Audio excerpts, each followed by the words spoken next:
Hello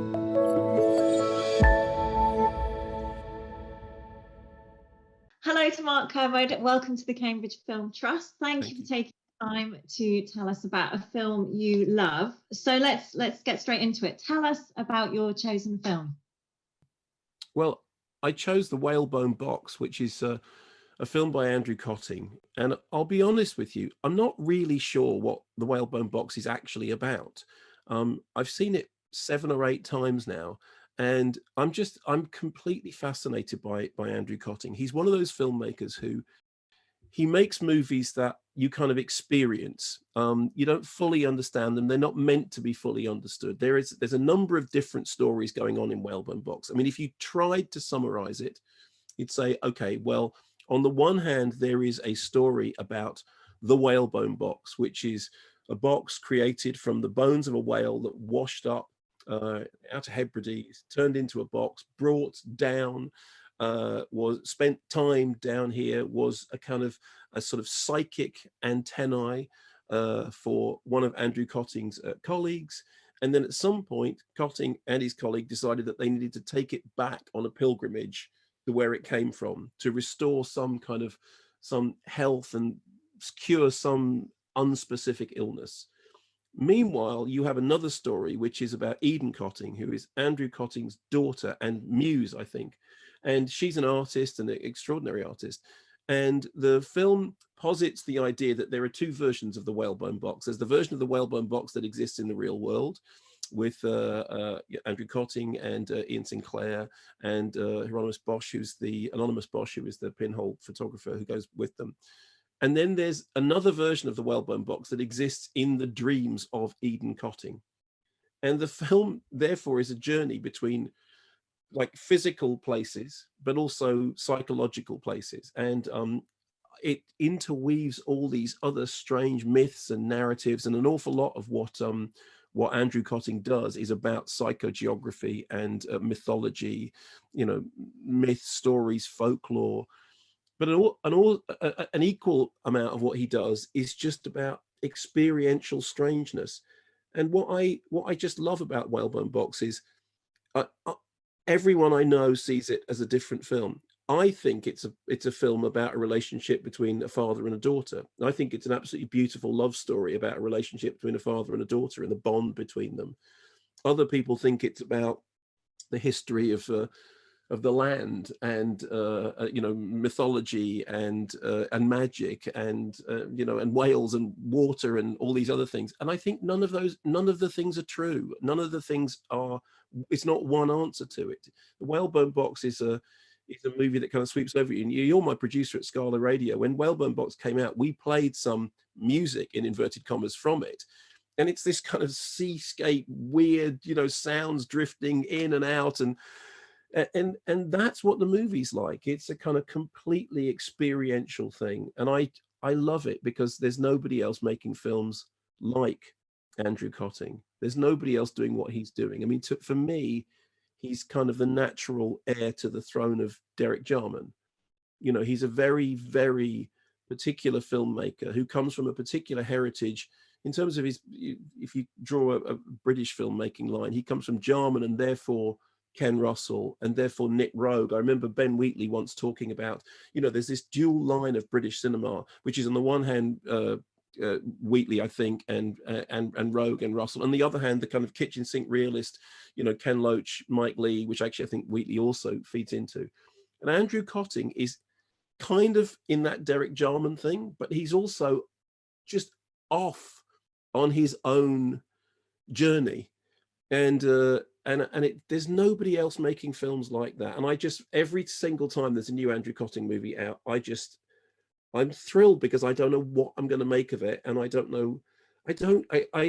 honestly, I mean this. I don't know what his films are about. But I don't care. Do you have a particular memory of watching the Whalebone Box for the first time? Yeah, absolutely. I mean, what happened was, because I'm the film columnist for the Observer, and so every week you look at all the film releases and you choose what you're going to lead on. And so I had seen Whalebone Box coming up. It's an Andrew Kötting movie, so I'm that way inclined. And I sit down to watch it, and the film starts, and because I haven't read the notes in advance, because I just like to kind of just see the film. And 5 minutes in, I'm going, I've got no idea where this is going, but I'm completely entranced by it. And then I came out of it full of all these questions and full of all these, one of the things about it is, what is the box? What's in the box? What's the significance of the box? How seriously do we take any of this? Because one of the things that's very interesting about Kotting is that he's a very playful filmmaker. I mean, he likes to play with ideas, and you can't take everything that he says seriously. So on the one hand, you've got this very, very kind of serious narrative about psychogeography, about Ian Sinclair, about his relationship with Ian Sinclair, about his relationship with Eden, about their relationship with the land and the sea and the history of the country. You've got all that stuff going on. And on the other hand, you've got this playful sense of humor, because he's funny. He's genuinely a funny filmmaker. And I think people miss this sometimes, is the kind of the joy in his filmmaking. The very first time I ever met, and I think I've only met him maybe the once, I was working at Radio 1, and he had made a film called This Filthy Earth, which I loved. And it's really, it's one of those films when you get dirt under your fingernails watching it. And I met Andrew Kötting, and he had this massive gash on the side of his head. He's quite a big head, this big gash on the side of his head. And I said, "How on earth did you do that?" And he went, "I was dry stone walling." And I thought, yeah, of course, that's how you've got that gap, because you were dry stone walling. And he makes films like somebody dry stone walling.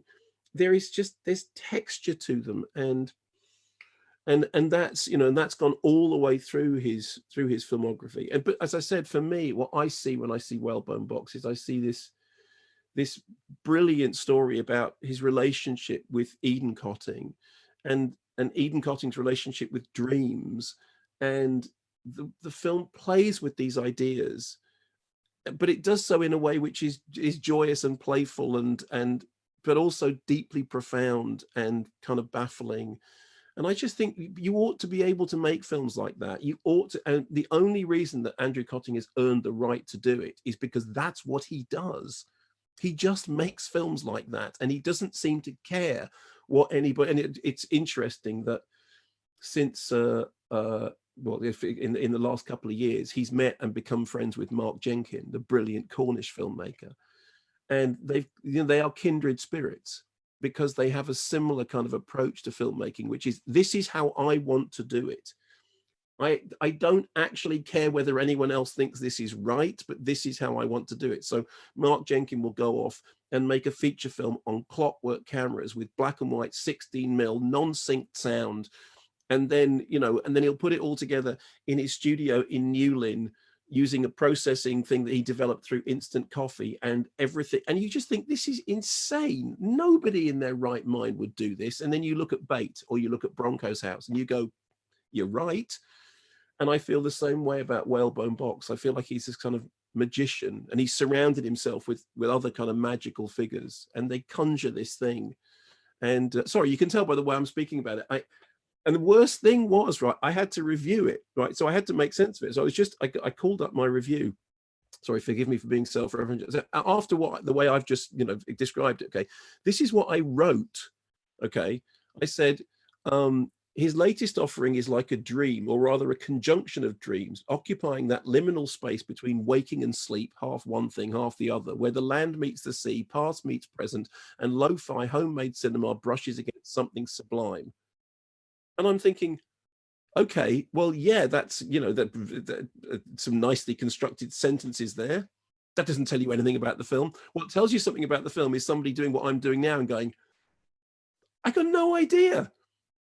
I got no idea, but I just really love it. I mean, you've mentioned the sound and the score, and obviously Andrew is so involved in so much of the film. I mean, he's in it, he directs it, he edits it, as you mentioned, Mark Jenkin too, and he created this score, which is sort of more sound design and sound effects. And I think for the radio show, I think he sent it to you directly so that you could play it. But I mean, what is there anything in particular about the score that that adds to the sense of otherworldliness of the film. I mean, as you know, you are my long-suffering producer at Scala Radio, and if anyone's listened to the Scala Radio show, first, thank you very much.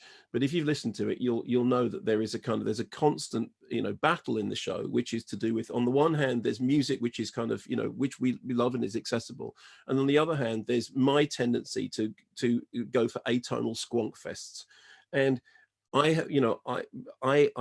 love soundscapes.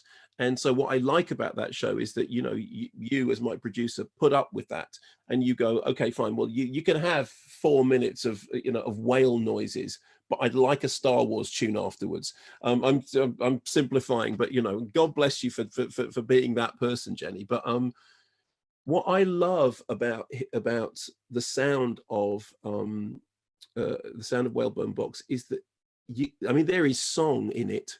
There is mermaid song in it, amazing mermaid song in it as it happens. But a lot of the time, the sound, it's in that kind of music concrete space between music and sound design. And that for me is, I'm a horror film fan.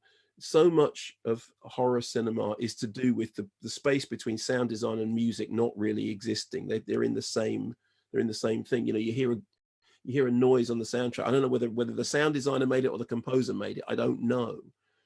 And so I think it's like a kind of an oral bed.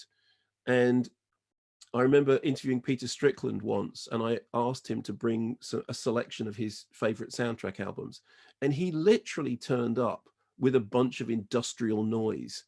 And he'd go, well, now this is from one of my favorite. This is from a Czechoslovakian short, and it goes, and he goes, it's a real banger, that one. Anyway, I've got this one over here. This is this, and then you listen to the soundtrack album for David Lynch's Eraserhead, which is like two sides of, and then the woman singing in the radiator. Well, you see, I can listen to that stuff forever because it's like radio drama. It's like a radio play. And in the case of Whalebone Box, you get that interweaving with voices. Voices come in, voices come out, and it's almost like somebody tuning a radio through the ether. It's like all these things are in the air, and you're just picking little bits of them out. And actually, I think that's how Andrew Kötting's films get made. I think there's like a collage of ideas, and there's often a physical journey, there's often a psychological journey, an emotional journey, a historical journey, and all these things are like in the air around him, and he'll just grab these bits like that, and then he'll put them together in a collage, and then it feels to me like he kind of shakes them around a little bit to see which bits fit. All his films feel like works in progress. They never feel finished. I can't imagine at what point he looks at a film and goes, that's done now. I kind of feels that's like one of the great things. Okay, well, I've shifted it around a lot. That's it now. I mean, Lek and the Dogs is another example. It's kind of, all these sort of shifting bits and pieces. And I can imagine you could watch that film in 3 different cuts, actually. And they'd all have something about them. Thank you so much for joining Cambridge Film Trust. Really appreciate it. And thank you for sharing a film you love with us. Thank you.